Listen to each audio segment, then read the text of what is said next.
अगर आप एक्सेल में सिर्फ फॉर्मूला सीख रहे हो तो आप पीछे हो। आज मैं आपको दिखाऊंगा कैसे एक्सेल में पूरा सैलरी सिस्टम बनता है, सीटीसी से लेकर नेट सैलरी तक कंप्लीटली ऑटोमेटिक। जहां कुछ कंपोनेंट जैसे HRA and day of working days आप मैन्युअली कंट्रोल कर सकते हो और बाकी पूरा सिस्टम खुद कैलकुलेट करता है ऑटोमेटिक। हम एक ऐसा सैलरी शीट बनाएंगे जिसमें सिर्फ सीटीसी डालो और पूरा सैलरी ऑटोमेटिक कैलकुलेट हो जाएगी। और सबसे इम्पोर्टेंट, मैंने इसका पूरा डॉक्यूमेंटेशन भी बनाया है ताकि आपको हर एक फॉर्मूला एंड लॉजिक समझ आए कि कैसे हम कैलकुलेट कर रहे हैं।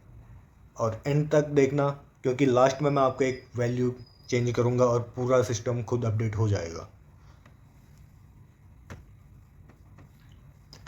इस वीडियो में हम दो चीज़ें कवर करेंगे: salary calculation system CTC based, and second one is documentation, मतलब हर एक कैलकुलेशन का लॉजिक। ये वो चीज़ है जो रियली कंपनी में यूज होता है। ये हमारी मास्टर सीट है। यहाँ हर एक एम्प्लॉय का डेटा है रो में, exactly like a database.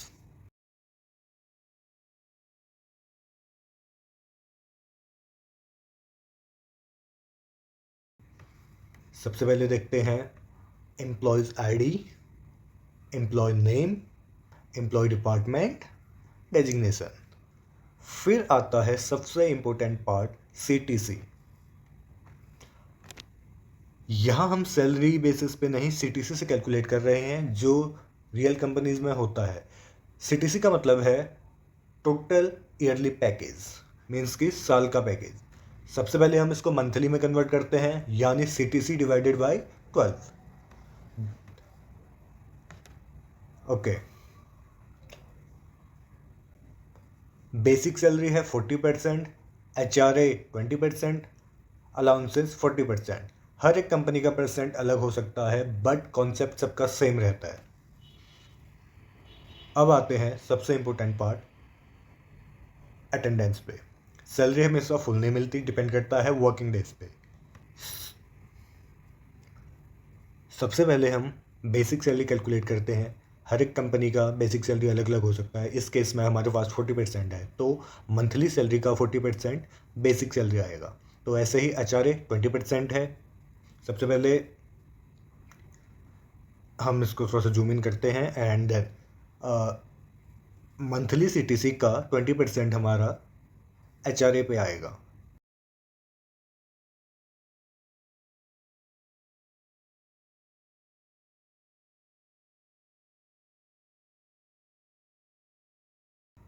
Then allowances 40%। Monthly salary का 40% हमारा अलाउंसेस आएगा। तो टोटल हम इसको ऐड करेंगे, basic salary, HRA and allowances, तो हमारी ग्रोस सैलरी हो जाएगी मंथली। अब आते हैं अटेंडेंस पे। बेसिकली अटेंडेंस बहुत इम्पोर्टेंट पार्ट है इस सीट का, क्योंकि सैलरी हमेशा फुल नहीं मिलती। नंबर ऑफ वर्किंग डेज का मैटर करते हैं कि कितनी सैलरी बन रही है। ठीक है, total days present, absent, paid leave and per day की सैलरी। ओके, ठीक है। सबसे पहले इसको सही कर लेते हैं। पर डे की सैलरी कैसे कैलकुलेट करेंगे? हमारी ग्रॉस सैलरी में से हम टोटल नंबर ऑफ मंथ का डेट को हम डिवाइड करेंगे तो हमारा पर डे की सैलरी आ जाएगी। ठीक है। एंड पेड डेज को कैलकुलेट करने के लिए हम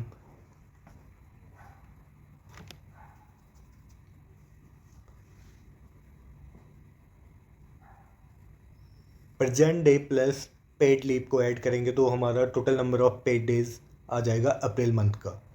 अब ग्रॉस सैलरी कैसे लेंगे? ग्रॉस सैलरी को कैलकुलेट करने के लिए paid days into per day की सैलरी।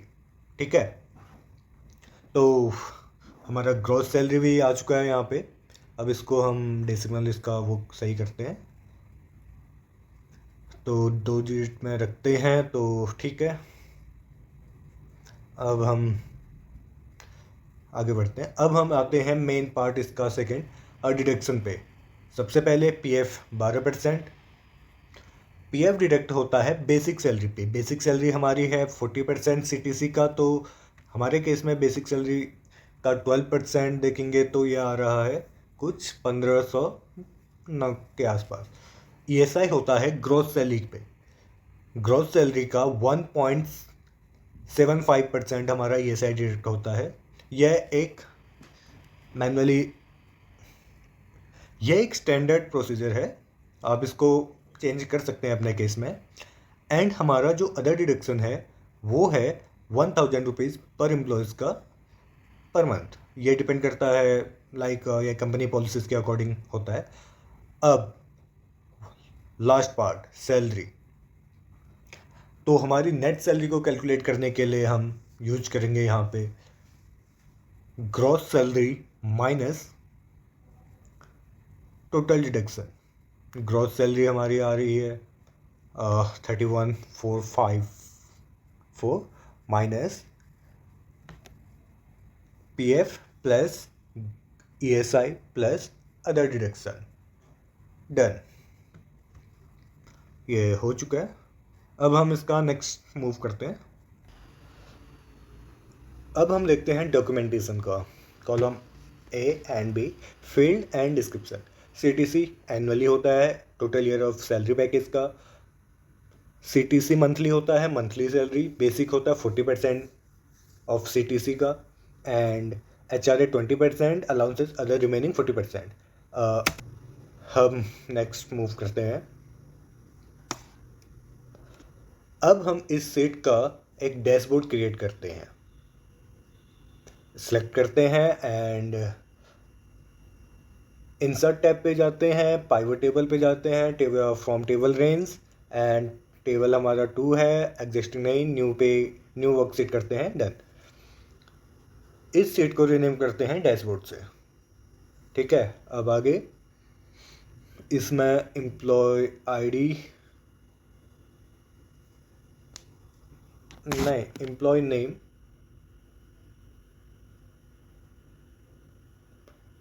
एम्प्लॉय नेम लेते हैं रोज में, एंड एम्प्लॉय की सैलरी लेते हैं हम वैल्यूज़ में, नेट सैलरी वैल्यू में। डन। अब ये हमारा एक टेबल के फॉर्म में आ चुका है, जिससे हम इजीली हम देख सकते हैं। ये डेटा यूजुअली पाइवट टेबल का यूज होता है डेटा समराइजेशन के लिए। अब कॉलम का नाम चेंज कर लेते हैं, अप्रैल मंथ सैलरी। ठीक है, ओके। अब रो यहाँ पे इसको भी चेंज कर लेते हैं एम्प्लॉय नेम से। ओके, अब इसका नेक्स्ट पार्ट में हम देखेंगे कि एचआर सीट से हम सैलरी स्लिप कैसे बनाते हैं हर एक एम्प्लॉयज़ का। उसका मैं आपको बेसिक स्ट्रक्चर एंड लेआउट भी दूंगा। एंड अभी इस सीट को अगर आपको चाहिए प्रैक्टिस के लिए तो आप मेरे को कमेंट करो, एचआर या फिर एक्सेल, मैं आपको डीएम कर दूंगा।